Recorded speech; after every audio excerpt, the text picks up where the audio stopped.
All right, sweet Paulie MacKinnon. Once again, you have arrived, but Karen set us up good here.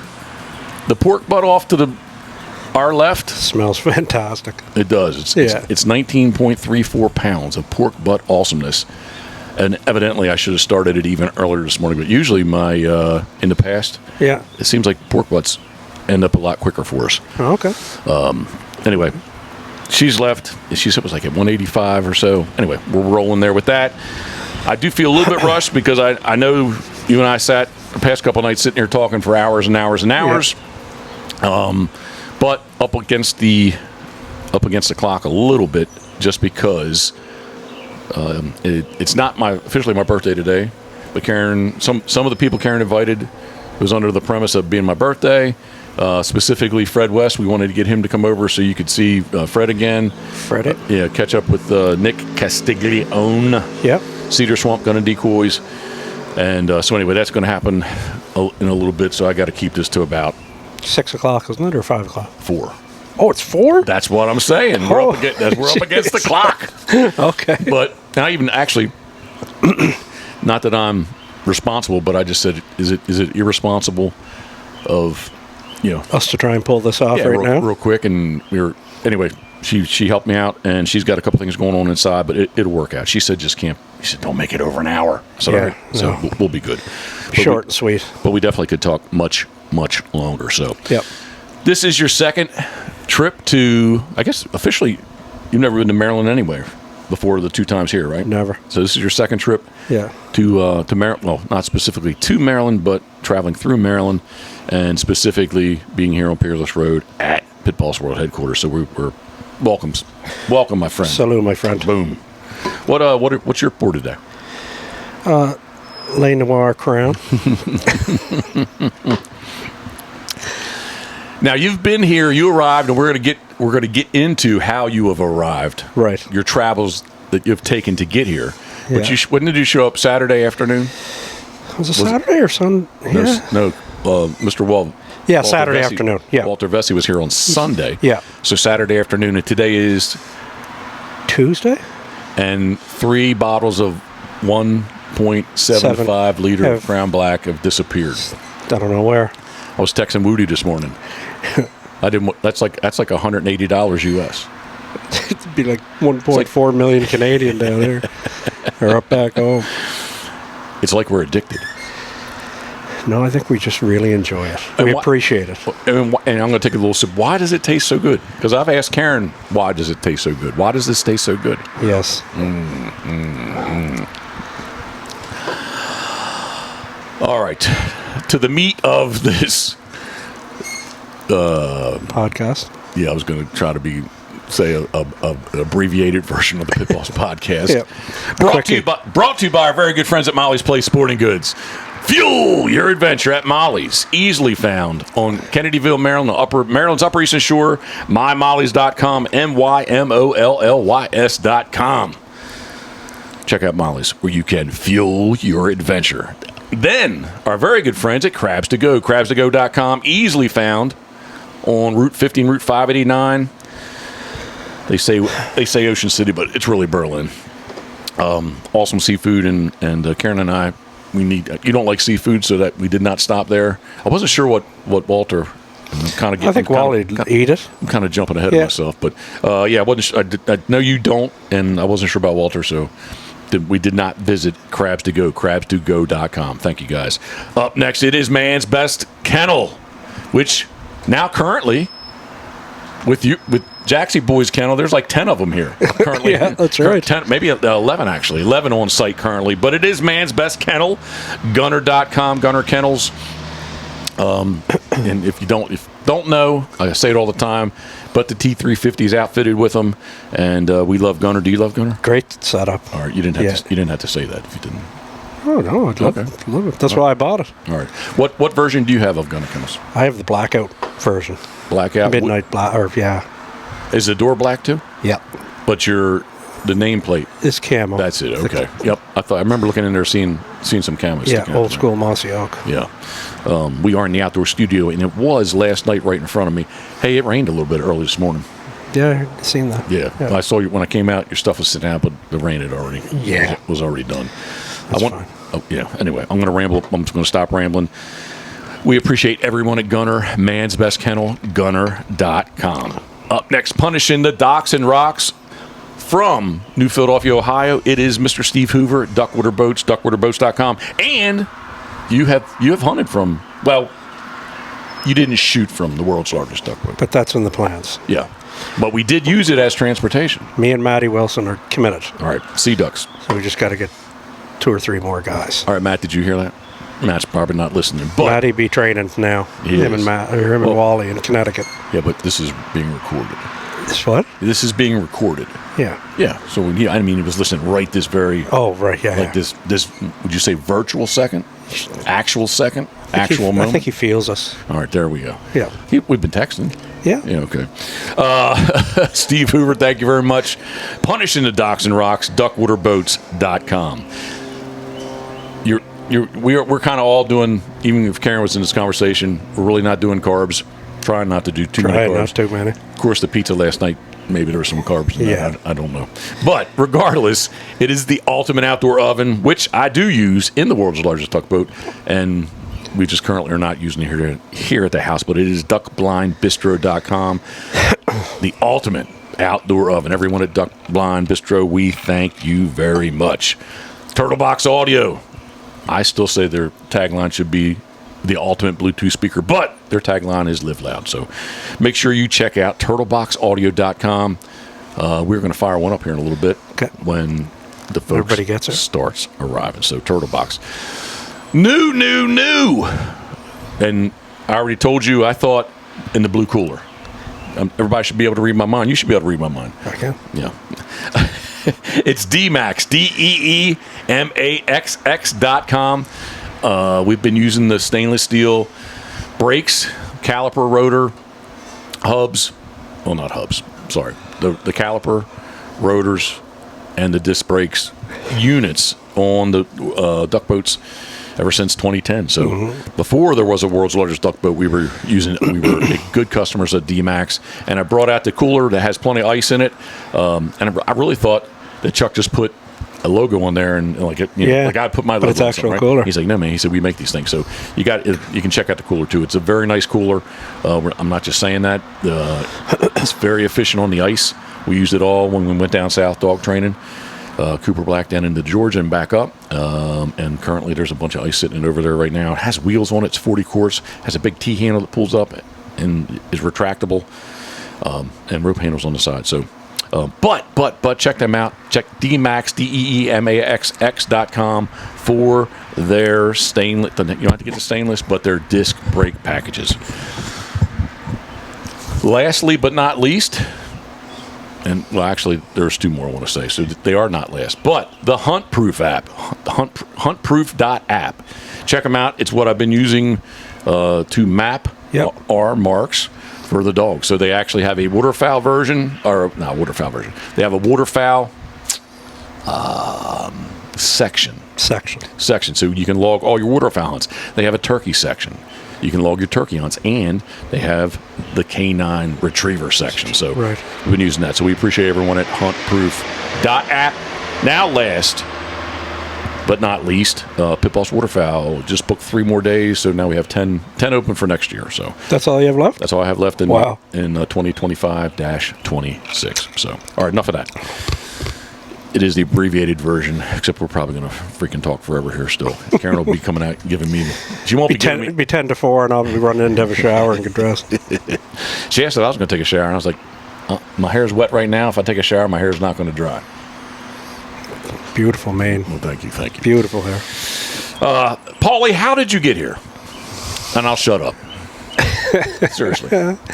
Well, with the obvious support of my beautiful wife to do a bucket list trip. So the first week I was in Bruce, Mississippi at Coolwater Farms at Kevin Sheff, the retriever coach's spring boot camp. And that was an awesome week. And then I moved over to Foster's, Alabama with Adam Campbell and Lauren Langevin at Hillside Kennels and spent a week with them. The Doghouse Podcast. The Doghouse podcast. Yep. And Adam's, just a fantastic guy. And so is Kevin Sheff. Just amazing dog minds. And then left there last Friday and ended up here Saturday afternoon. When the 175 liter started leaking. Yeah, and when we started losing them. So. Yeah. But anyway, it's a pleasure to have you here. Thank you very much. And then on Sunday morning, you can tell the story. Oh, yes, on Sunday morning, after Paulie slept in after a late evening, our dear friend Walt Vesey showed up, who was coming home from 4 months of training at Auntie Attar's winter grounds and winter camp, or whatever he calls it. I think it's in Boston, Georgia, I think, right? In Boston. That's where all the big guys are in that area and have their training facilities there. So then we got to train Sunday afternoon with Wally, and he took off yesterday. And he's going up to Connecticut to meet Matty Wilson at Jim Papunka's kennel, and they're going to train, I think, until Sunday. And then Wally will be heading back. Get another good weekend for him, huh? Yeah. What kind of training did we do on Sunday? What did we do? Oh, we did cheating singles. Yeah, and they from the mat they look pretty straightforward, but you get down there throwing, they were way cheatier than they looked. But the dogs all did good, and they when they had to be handled or called back to the cheat, and they all did a good job. Yeah, I was happy too. Karen got to run the pups. Right. And we were able to get them in the water. And get them across there, too. Then we ran a good little blind there all the way across the pond. It was probably, I think it was 266, wasn't it? Over some islands, sort of keyhole a couple of trees. It was a great day. Yeah, great day. And then yesterday, Walt followed us up as we headed north into Delaware. Did Delaware with a field trial group. And there's 2 of those dogs were... One guy had 2 of the amateur all-age high point dogs, and another guy had one that missed by 1 point in the last couple of years. So that's a pretty high-functioning, lots of good handlers training setup yesterday. Yeah, a couple AFC dogs there. Yeah. I know there was 3 non. I know there was. I won't speak. I'll speak for myself of my dogs. I know there was 3 dogs there. They were not all age dogs that got trained. Yeah. But definitely getting trained in that the all age. With the thought the process to go run all age stakes someday. Definitely. So, and then you took a little bit of a break this morning. I did go whenever and met with Drew, and he brought the Bumper Boys. We just set up a triple. We had two stations were. I need to focus. 2 stations were stickmen, and I was the third station. And Coot, what the fuck? I say that quite often. All the time. I said I was down in South Carolina. Rhett, he sat there. He says, "Jeff, Coot's not with us anymore." Yeah. And I just said Coot and kept talking. So, Scoter's been doing really well. Saturday, Sunday, and yesterday, and then today on that stuff. We'll say it was a battle. Teaching. Yeah, it was a good training opportunity. Well, that's just it. I could have let her get away, and she would have went and picked the marks up. But it's not. I was training, and it's not. We weren't in a trial or a test, and I wanted her to do it exactly the way it needed to be done. And so anyway, hopefully that's one of my biggest takeaways from whether it's this group we trained with yesterday and spending that week with Adam and Lorne and with Kevin, is that we have to let our dogs make mistakes. We got to put them in a situation, show them the way out, so they can, when they get into trouble, they can get themselves out of trouble. A lot of times we just train, let's just set this up to be successful all the time. Well, you're not doing the dog any favor, or yourself any favors, right? If they're not going to be in a situation to make mistakes. 100%. We talked about this a little bit too yesterday coming home, where yesterday's setups on Sunday was just cheating singles, so they were singles. But yesterday had the option to run them as multiple marks. Yeah. You could retire something. Actually, 2 of the guns you could get retired in both setups. Both. Yeah, both setups you could have 2 guns retired, and there's people that did run a triple with both retired. But to me, that's kind of, and again, everybody trains differently, and they know their dogs and where their dogs are at. But to me, they were actually more like testing, trialing, if you will, versus teaching. Yep. So I've especially with Scooter. And some of those dogs had a lot of teaching. Yes. Right. Yeah. Trying to sharpen them up on that concept, right? Because what we figured out last night? How many kilometers did the dogs run yesterday? I'm going to say it was, I think I was at 6,300 yards. Yeah. Yeah. Yesterday. Because I think you said something like, it was like 3 kilometers or something like that. Yeah, it was a lot. That's why I didn't go today. Jaxie, the injury he had last year sort of maybe flared up, or a little arthritis or something. He was limping a bit here last night. So, well, I mean, plus 2, the reality is you left snow and went to 80-degree weather, right? Within a no adjustment period at all, right? At all. Yeah. And that heat in the south, holy dying shit. That's a different, 30 is different. 30 in Alabama or Mississippi isn't 30 in PEI. So everybody, you're talking Celsius. Celsius. Yeah, okay. I'm just so. Yeah. Yeah. If you say I know you enough that I did not convert it. I did not convert it, but I know you meant you were talking warm. Yeah. 30 degrees warm. Just a different heat. Yeah, not 30 degrees. Or 2 degrees below freezing. Yeah. In Fahrenheit there. So, what was your? Okay, Kevin Chef. What were some highlights? Or I want to ask you what was the biggest thing you took away from, but I know you're taking a lot of things away from Chef. Taking a lot, yeah. And I can't say the one thing. Pages and pages and pages of notes I got to sort of sit down and go through. But 2 biggest takeaways from Kevin is like how bad of a handler most people are in communicating to the dog. So it's not the dog's fault. It's not the dog's fault. Randy Boone. and just these guys, and Adam and Lorna are the same. Like they can read the dog, watch their tail, watch their head. But the biggest takeaway is communicating with your dog and you being better and where you stand beside them and how you move them. And like he said to me, he goes, you need to stand up taller. He goes, because when you start leaning over, you're actually pushing the dog. Mm-hmm. Right? And so that, for me, it's something, I worked on it all week there, and I worked on it all week with Lauren. And then I worked on it yesterday, just making sure, right? I sort of fell off the wagon a little bit. You caught me rushing on the blind, right? Sundays, rushing my cast. Yeah, just observation. Yeah. But, that's what friends do, right? Hey, slow down. And I had sort of fell back into that trap, right? But like these guys, like they look at dogs and they'll say, like we did something one day and Kevin goes, we're going to do this right quick first thing in the morning. Here's how this dog's going to react after a day.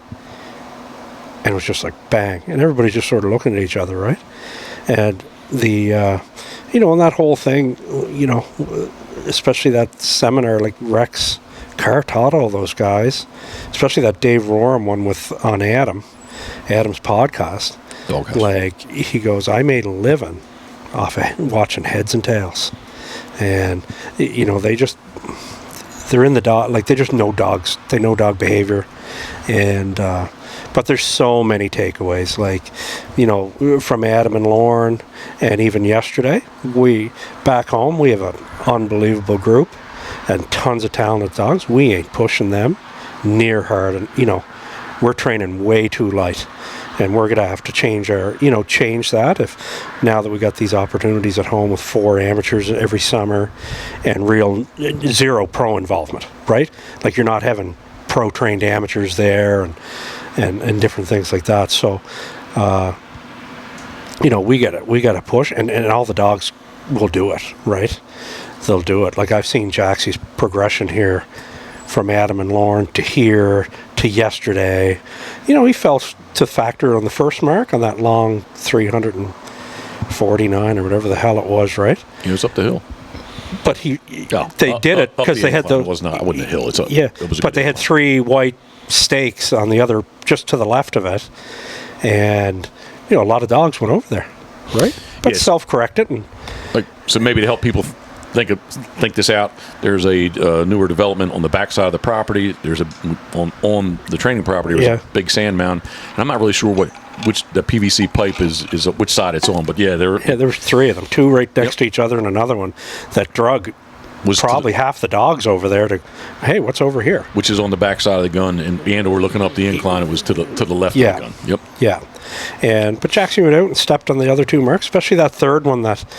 You had to run the side hill all the way out if you were going to really mark that, right? And a lot of dogs fell down through the ditch and come out the backside and marked it of the ditch, and so it was a good day. It was a good day. He stayed on the right side for actually too much to the right side. He probably missed it by 5 yards, but checked down and come back around. So that setup, those 2 setups we did at home, we wouldn't do anything that big. Really? Right, rarely, and if we want to run field trials, because everybody's basically got all the great dogs in our club are already qualified all age. They're already master hunters. So this new avenue for them, and then the other biggest takeaway is gunner help. These guys, they read the dog coming out. Is he breaking down? Throw another bumper. Right? Or a fake throw. And I shared that video this morning of Jaxie doing the Y drill at Camp Alex Washburn's drill. And, Kevin said it's crucial that the person throwing that knows when to help the dog. Mm-hmm. Right? And, that gunner help and stuff, they're like pro throwers in that regard compared to sort of amateurs and hunt test people, right? And but there's just so many takeaways. It was just a bucket list opportunity, and thanks to my beautiful wife Stacy, who I can't wait to see. Hopefully I can get 18 hours in tomorrow, or 17, or whatever the hell it is. And hopefully that little route you gave me bypasses the shit show of New Jersey, New York, Massachusetts, Connecticut that I get stuck in on the way down. And like we talked about the last couple of nights, it's time to do this stuff, right? Get order every day. Every day. Do the things because, one of us may not be here, right, at our age. So no, just a great learning experience. I can't wait there's just so much information, right? I got to sort of disseminate that and get home and look at it. But I feel myself when I go to the line now, even looking at those pictures you took, how I was moving them, marking guns and how I move with them and how I'm standing up straighter and just taking my time and it was, and then obviously to get to be pampered by you guys here and taken care of and to see us again and because we didn't know if we were going to see you still don't know, right? If you're going to the Master National or you're just going to focus on field trials. I don't know. So that was the other opportunity why I wanted to stop by, because, if you weren't going to come up this year, then, we weren't going to get to see you this fall. In amongst, Karen says I'm not manic, but sometimes I feel manicky. Going from jumping to this to that to the other, and in amongst all this, we already had it in my mind, we could go up and run the PEI hunt test, late August, and then we could hang out and do, shoot a couple geese September 1st. Yep. And, But then come home and you guys got your fall hunt test or your field trials and everything. Sort of heat back up then for you guys, right? It will. It will in September. I have to judge amateur in New Jersey on the 12th of September. But I mean, if we go to Giddings, Texas, we'll kind of be in that mode. So I don't know. Yeah. I don't know what we're really. It'll all play out. Yeah. There's a big old skink is coming out. Where is it? He's under the post against. Oh, is he? See, can you look under? See it? Oh, yeah. It's just coming out. We've got a really nice. First off, they were just blue-tailed skinks, and then I did do some Googling and looked around online. There, he's actually coming out really. He's coming out really nice. Oh, yeah. Sometimes the dogs will get them, and their tails fall off. and sits there and wiggles on the ground like a worm, and then they take off. Yeah, it's like a really, defense that their tail falls off, sits there, and just goes off. Jackson won't go. Jackson's asleep here behind me, but Jackson won't go. He picked up a toad when he was younger, and I guess the toad has some, and his fucking tongue swelled right up. Right, and now he sees them. He just doesn't even pay attention to them. He goes, "Yeah, I learned my lessons there." Skink. The two skinks that are native here to Maryland are the blue-tailed skink and the broadhead skink. And I think there was one out front this morning. I don't. What about? Are they related to cougar skanks? I don't know about that. I'm talking skink, not skank, skink. You're talking about heads and tails. I'll change the subject. Because I think I just felt Karen. I just think I felt Karen smack me. So reading heads and tails. So on the water blind, we're up on the berm. I think all total it was 270-ish. The one we ran Sunday with Wally. No, the one I ran this morning. Oh, right. One I ran this morning, and ran past one of the stickmen were still there where one of the marks are, and you had a good. So you're a little bit of an entry. Good swim. Now you're on a big piece of land, and you have to catch this little piece of water before you get back and run back up the berm. Yeah. So I guess Scoter being, almost said coot, Scoter being at 26 months old, I struggle with, and I did a momentum drill before Drew was even there this morning, right? But I struggle with momentum, breaking down her momentum, and or affecting her confidence. So anyway, she's got great momentum. Well, like you're doing all this, long stuff all the time, and to me, she's got great momentum. She goes hard all the way out. Well, thank you. I don't think her breaking down or giving into a factor is a momentum issue. I think she's just young, and like all dogs, they're just, okay, well, I fell off the side here. Oh, I'm going to cheat this corner. Oh, I'm going to do whatever, right? Like, she's, she's running long and straight, right? She took a good overcast in the water to correct herself. So the line, nobody can know this. You didn't know. Actually, I showed you a picture. But anyway, the line to the blind, you had to be to the right of the very close to the stick man was the line, and you needed to be to the right. So in the water, I corrected her. I didn't correct her. Cast her, and blew and cast, and got her in a good direction. She gets out on land, and she's running hard, but she's gonna be on the left side of the gun. Okay, here, do I let her keep that momentum up, or do I direct her to where the line is? If it's a trial or a test, yes, I really do have to get her on the right side. But anyway, long story short, blew the whistle, cast her again, and she's rolling, and it was probably a good 100 yards. 75 yard run, a strip of ground to go across. And about halfway, heads and tails, tail goes up, head goes down, and she starts not bunny hopping, but definitely was not running with the authority that she had earlier. But I don't want to break her momentum down. So then, and it looks like, and this is probably the key, looks like she's going to get in the water. On the shoreline was angled. The angle would be to the left of the line, so that if she was going to cheat, she would go to the left and not get in the water. But she made a goofy turn and came angled back up the shoreline, not getting in the water. So blew the whistle, did not, she's right on the shoreline, so no collar correction, but I did yell no. Yeah. And I counted out to 5. Put my right hand up, got in the water, took the last swim 30, 40 yards, jumps out, and ran right up. There's a pole. Yeah. Runs right up to the orange pole and grabs the bumper. And, turned around, Drew's the only one there. I was like, so Drew, you just saw that. I said, she obviously, her momentum broke down, and she put her tail up. I said, hindsight, I wished I would have stopped her and then gave her a hard back. Yep. And keep going. He's like, yes. He said, but he says, when she started screwing around on the shoreline, he said, you stopped her, you yelled no, and you gave her a straight up right, and she said she got in the water for you and went. He said, I think I would take that all day long. I would take that. Yes. Did she break down? Yes. Her tail came up, her head went down, and kind of started hunting. But he said, in hindsight, he did say he would have blown there. So, yes, sorry to interrupt you. So on that, because this happened when I was down at Adams, and we were doing long cheaty singles, like significantly longer what we did the other day. And with a stiff crosswind like we had.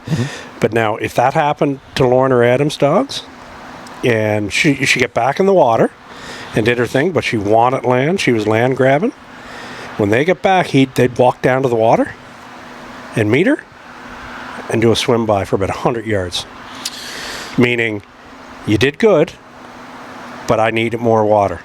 And you took less water, but now you took the water and got your cast back in. They'd still do a swim by with them at the end. So on the right hand mark, I won't go through the marks, but in the right hand mark, it was super cheaty, and I did get into that. I did get into a battle with her on that.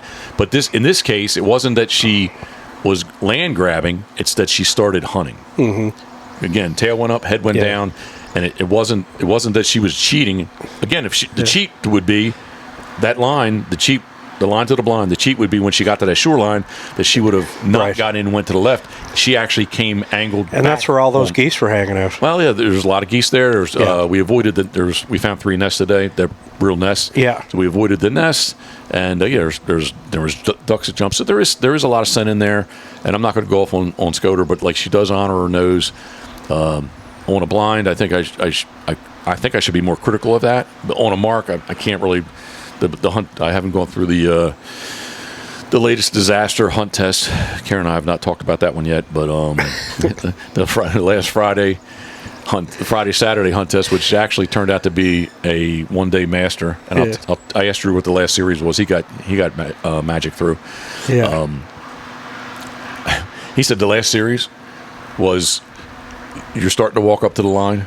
And it wasn't a walk up, but you're walking up to the line, and somebody says, "Hey, shoot one of those ducks!" And the gunner out in the field goes bang.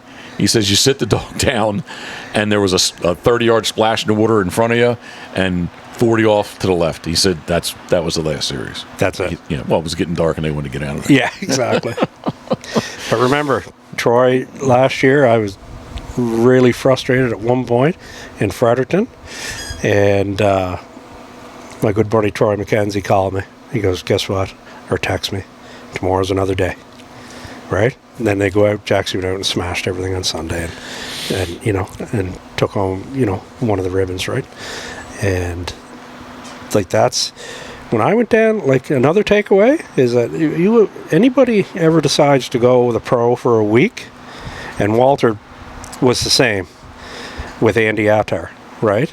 Like Kevin Sheff and you got to know Lauren. Lauren is like a Marine sergeant, right? But beats you down and brings you back up, and you got to put your pride in your pocket. Like I left boot camp after the last day, and I got a little bit of an earful when I was leaving, and because I did the exact opposite of what Kevin asked everybody to do. Right? I just went out and picking them up and rushing and not working on, moving in my line manners, and just stripped me down. And I left there and I'm like, Jesus Christ. Right? I got an hour into the drive. Kevin calls. "How you doing?" Right? And by that time I said, "Listen, that's why you're there. You're there to learn." Yeah, 100%. Right? Yep. And I had sort of stopped sulking by then, and, got beat up pretty bad.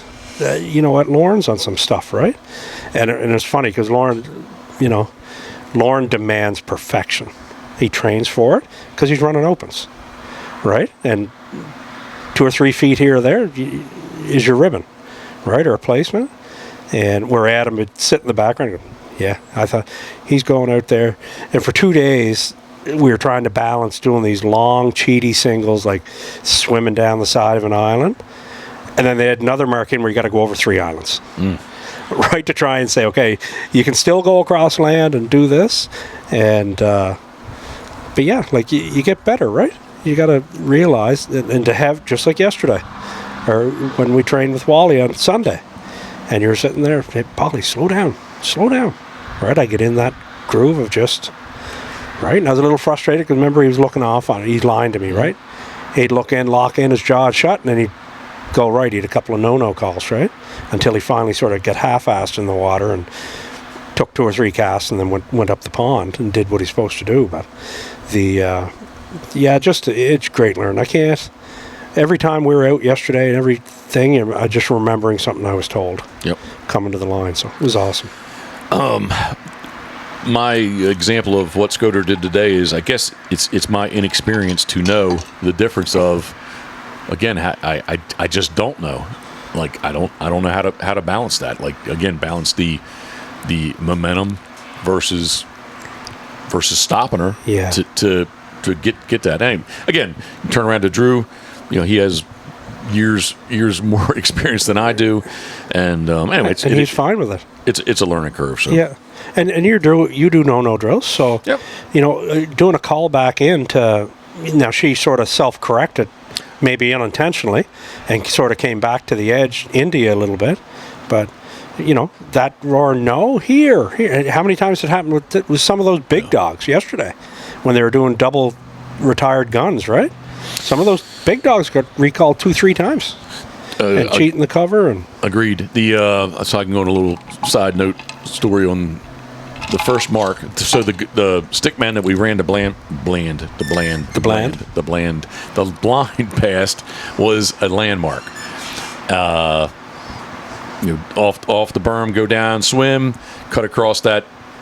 It was not really hip pocket, but you're halfway close. Yeah. And then get in this back piece of water, and basically it was a channel mark from there. Right. And instead of her, I know that water. Yeah. Instead of her cheating, what would be cheat towards the gun, when she got in, she actually went to the far side to get out and run. Yeah. And that, let her get, and I had trouble seeing her, and Drew got on the race. Like, hey man, she's on the left shoreline.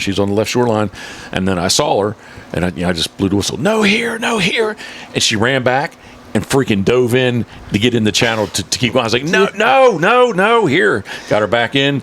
I counted to 5. Then stopped her on the land, counted to 5, put my hand up, jumped in, and went straight down the channel. So she knew better. She knew better, right? So to me, that's a great training day. Yeah, no, it was. That's right. And you're not going to kill her momentum. I don't know. I just got to train with her for 3 days now. Yeah. You ain't killing her momentum. Sorry, buddy. Well, occasionally. Unless you do something really stupid, crazy with the collar, or which you're not, right? So I was going to say, if anything, I tend to be not, collar light versus collar heavy. Right. I like yelling. And they all do it now. It used to be, like you never recall a dog. Well, you don't call them all the way back in. Right, you call them back to the point of infraction and show them, and you listen to all of them, right, and it all goes down. Like we talked about that Dave Roram thing where, it was Pat Burns and Andy Artars on. I don't know if you listened on the Doghouse. Did you listen to that one? 2-day seminar. I listened to all of them. Yeah, and you know what? They said the exact same just today. So she figured something out. Right, and that's the mistake we made. So I don't think you made any mistakes today. I thought it was the exact same thing, and I think that's a great learning thing. And I'd go back and theme that and do something similar tomorrow, and see if she learned. Yeah. Right. Yeah. No, I don't think that. I do think she learned, but when we drove yesterday, I told you, hey, I'm not into did I win, but I'm definitely into that was positive. Yeah, and I guess you're going to tell me, well, it was positive because you got these correction in and you were training. Yeah, but I do feel like if I was graphing and charting, Sunday's a great day, wherever that is. Monday continued, and today, as far as performance goes, or effort was below what Sunday and Monday was. Which day did you learn more? Well, I hope she learned a good today. bit today. I hope she learned a good bit today. Yep. I do. Yep. And that was my biggest, Walter's told me this, some of the other guys, you're not pushing them hard enough. You're not hard enough on them. And I'm not mean hard enough on them on a, in a bad way. In a pressure way. In a pressure way. Like put them in situations. Stop making them succeed all the time. Right? And I'd always do everything to succeed. Where I have to push them. Okay, we've got to try this. We struggle with this. Okay, let's really try this tomorrow. And let them figure it out, right? And I think that's where, I get too fast, too many nitpicky corrections. I think that's where that freeze comes from, which we haven't seen. No. Right? I haven't seen it. And, we haven't seen. And now I didn't have to handle him on anything yesterday, but, he had to handle on all 3 of those cheating singles. going out. Now, when I left Adam and Lauren, he was smashing stuff going out and cheating coming back. So, I got to find that balance, right? He's picking and choosing, and then it should be how much, should I, if it's just a little cheat coming back, right? You're not Mark coming back, but you're sending a message. Okay, you can do it going out, but you can do it coming back. Well, you know what's going to happen then. You're just going to fucking do it all the time. Yep, 100%. Right? You're sending a mixed message to the dog. You're not communicating to the dog that's okay. So, anyway, excited. Lots of stuff to work on. Awesome. Awesome.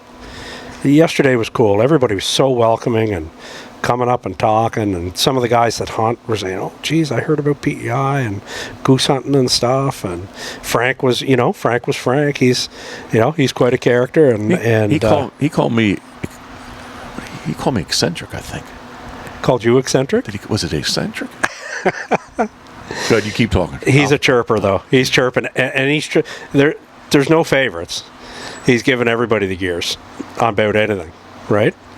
No, sketchy. He called me sketchy. And because he was telling somebody, he's like, he's sketchy. And he says, you know what? He enjoys being sketchy. Mm-hmm. That's what he said at the end. He said, he enjoys being sketchy. That's what it was. Yeah. Not eccentric, sketchy. Well, I was in flip-flops, so. True enough. Everybody else was like dressed like it was fucking going to snow. Had their rain pants on. Holy fuck. Yeah, and it was a little chilly when we got there, but I had shorts on and stuff. Yeah. But it warmed up good enough. But like that, you look at what we ran there, right? We ran 3 setups. We did a big land series, like a big one, right? With all different concepts, right? A side hill, throwing a hen pheasant into cover, and running literally 7 or 8 yards past that left gun, 300 yards back up to the top with the big white poles to the left behind the gunner. And then we went and ran two blinds, and I haven't got the chance to run anything real long with Jaxie, so I just did the 150 one. And and you had a side hill mark, you had 3 marks where you had to go down through a water ditch, go across water, up the shore. Just so many great setups and factors in what we did yesterday. So, talking about, I agree with you. Yeah. Time out 1 second. Uh-oh. What? Oh, checking the pulled pork.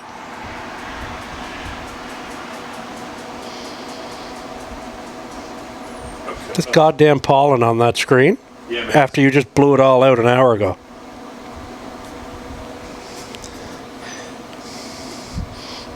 Hey, Jaxie. Hey, buddy. What you doing?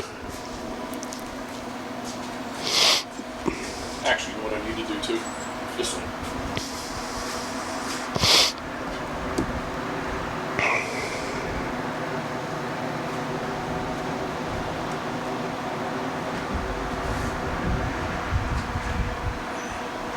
I had to turn my head sideways. The polarized glasses mess up.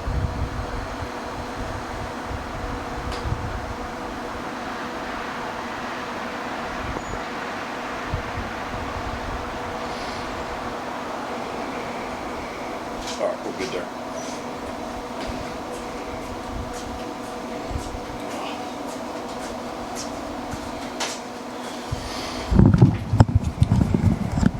All right, apologies there. Sorry about that. I just needed to. What time is it? 2:55. All right, we're good. Yeah, we're good. Internal is at 2:05, so we're good there. Okay. I had to rush that just a little bit to get it up there, but I think it'll be fine. I only got 2 more pours today. You only have 2 more? I'm hitting the road at 6. I miss my wife. I was up at 5 this morning. Yeah, well, I slept till like 9:30. Freaking awesome. I told Karen. Well, maybe I shouldn't say it to the public. I told Karen I thought we went drink for drink. Yeah, I don't know. What time did we go to bed? I took my melatonin there one time and I went to the bathroom, so it's a little foggy at the end. Yeah, no. Oh, I told Karen I walked you around the corner to make sure you got to the camper. Yeah. Again. That's been a few times. I've only been here twice. That's happened at least twice. Yeah, we do have a camper in the shop just because upstairs is not finished. But all right, enough of that. What is your you brought this up a little bit. You've said, well, to me, you've brought it up a couple times. Yeah. Talk about the differences of property from Mississippi to Alabama to Maryland to PEI. The differences in the property, like, and or specifically water. Yeah, like, how many do you have here? Like, you have 2 professionally built retriever training facilities within an hour of you, right? Well, Tech ponds. One's 12 minutes, and the other is an hour. Yeah, actually, then there's another one, another hour, right, in a different direction, right? An hour. And you go to Cool Water Farms. She has 600 acres, right?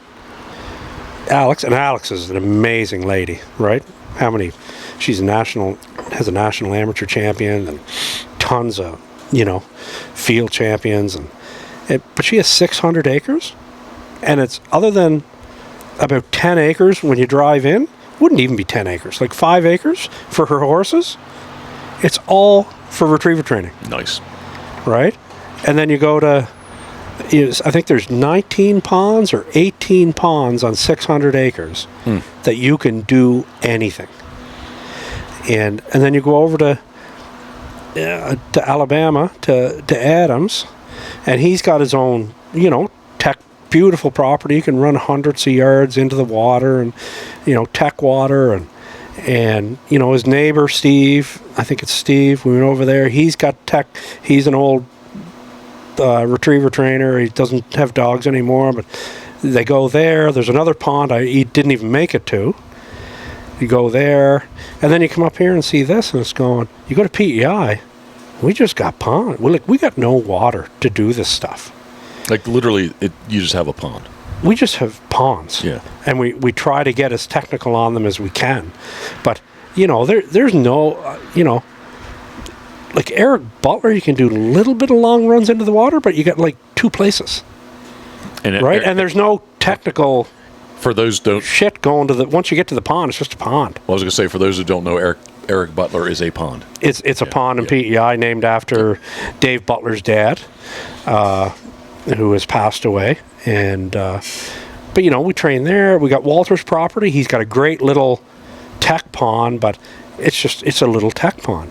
You can't do field trial stuff in it, right? And he's got a swim by pond, thankfully. So we have that to get them started, and to do blind tune-ups, and 2 or 3 times a year. But look, we got no big water. So the Retriever Club last year, as a group, we really knocked it out of the park, and we're in amazing shape financially. So we're really going to try and partner with DU and maybe the government. Like, my goal would be to have something, obviously it wouldn't be as big as where we were Sunday, but something like that somewhere, right?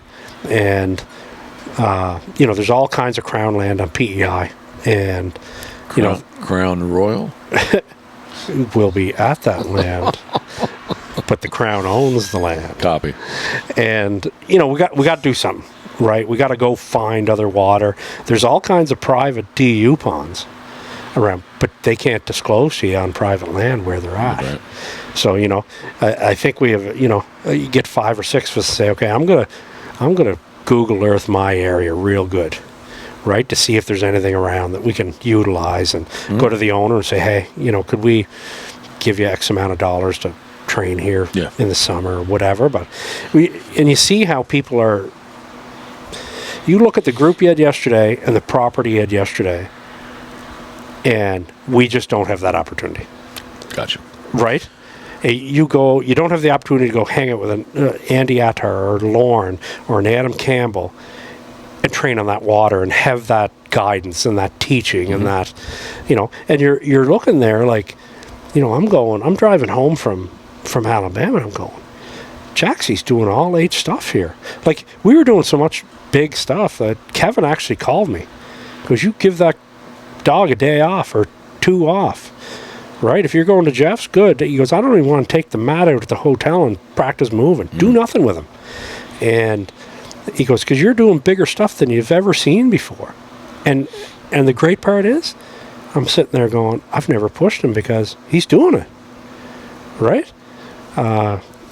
So, you know, it'll just be all great going back home and, you know, trying to meet our goals this summer. Yeah.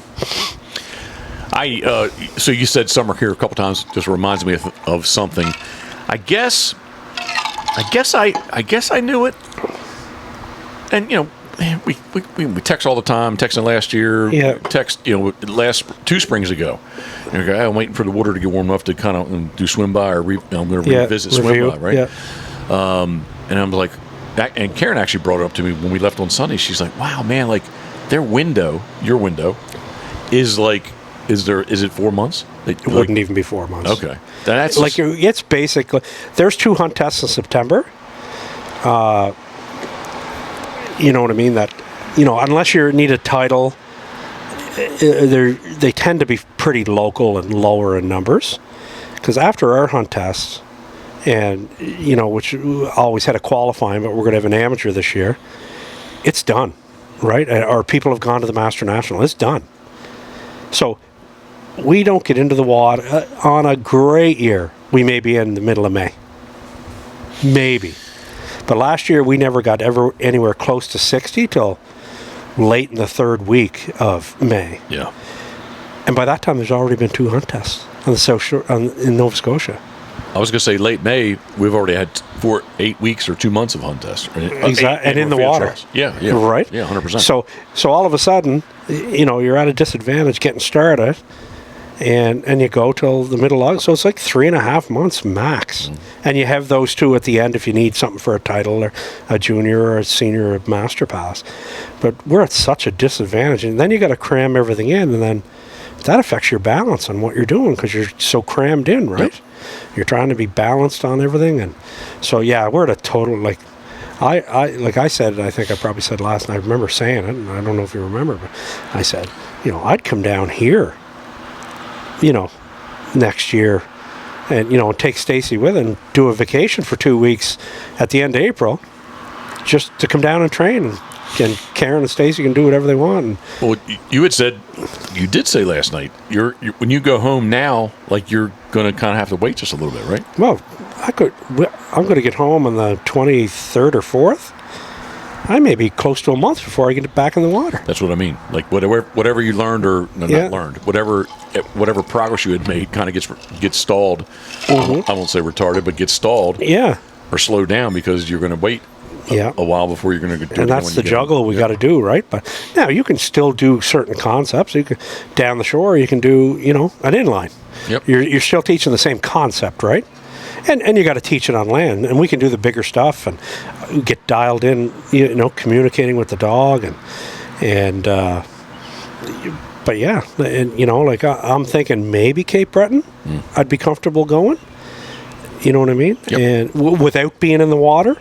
Because there's an amateur there, and I haven't been to Cape Breton yet, and they have a great group of people there, and the hunts are there, and just great people, and you know, it'd be great to see them, and great to see Cape Breton. I haven't been there since playing senior fast pitch in 1988, right? And almost 40 years ago.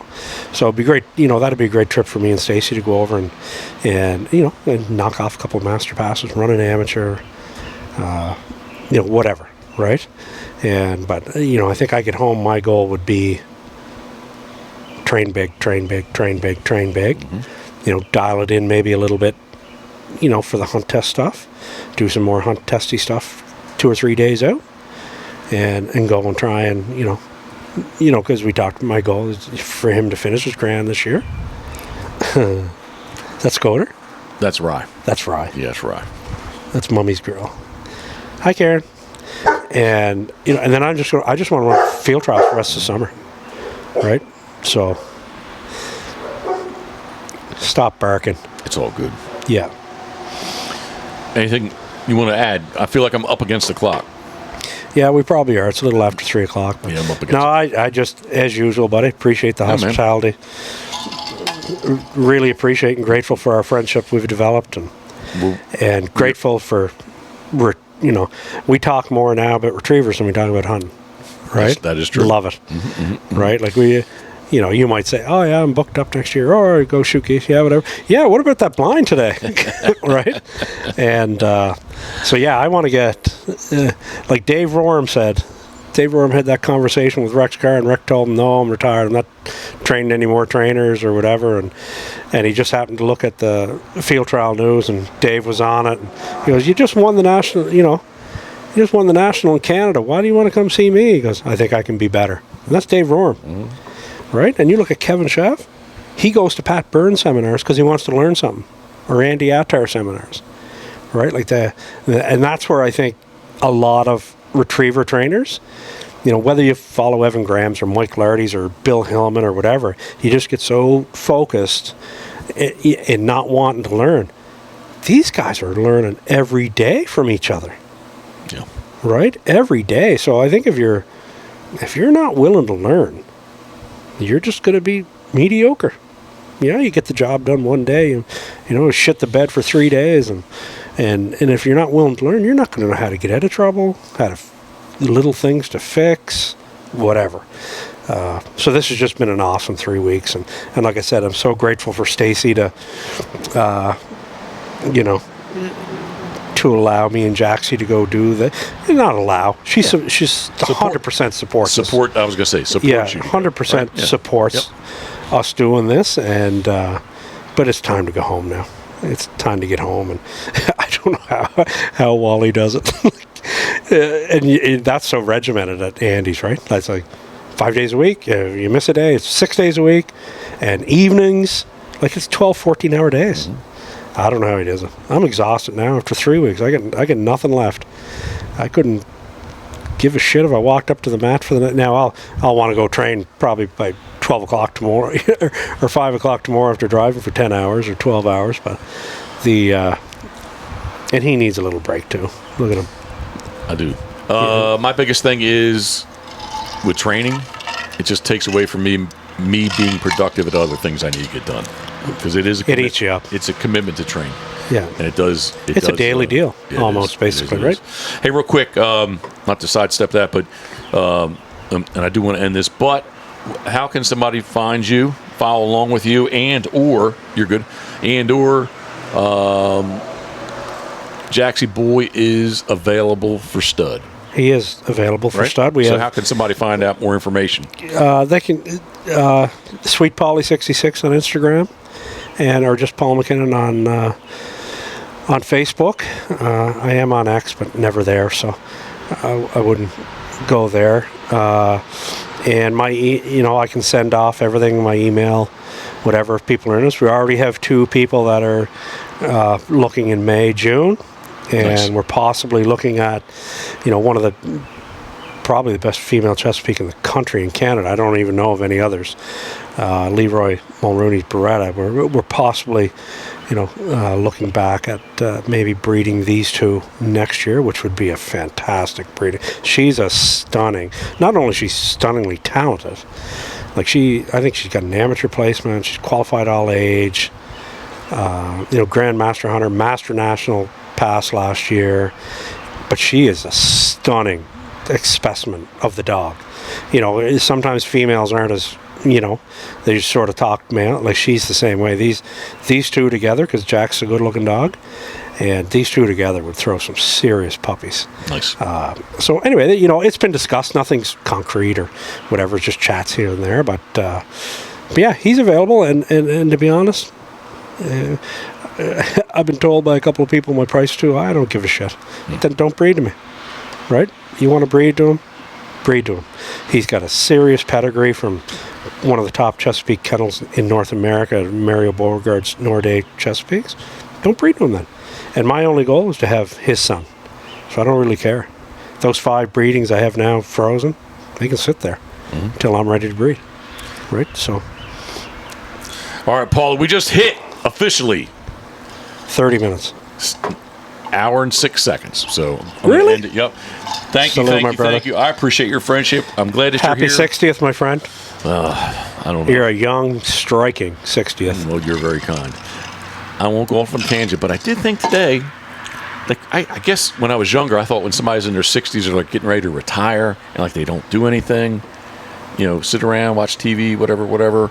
And, after dog training today, walking here, walking there, doing this, doing that, my lower back's not the best, but I'm feeling good right now. But I think that where I'm trying to go with this is that possibly dogs will help keep me younger. No question. Keep me active. Look at Lauren Landsman, 81 this year.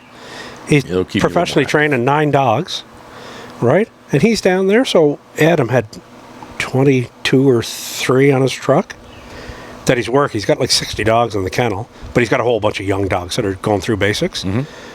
Lauren's running his own dogs, shuffling dogs, taking the whole blind for Adam. He's 81. And he said the exact same thing. If I quit, I don't know what I'm going to do. Yeah. Right? He's talking about, I got to go back to the gym. He goes, my legs are getting sore. I go, what do you do? I get back to Canada. I go to the gym 3-4 days a week and just work on my legs. Well, more power to him, man. No question. I can definitely appreciate. Yeah, I couldn't keep up to him. Yeah. Me and Adam were like, holy fuck! Look at this fucking guy is relentless, right? All right, people are here, possibly within 60 minutes. So I am definitely ending this. I got to shower up and put some fucking pretty clothes on. I'm not taking a shower. I am. Thanks, brother. Yep, enjoy. Thank you, Paulie. Please come back. Salute. Jimmy.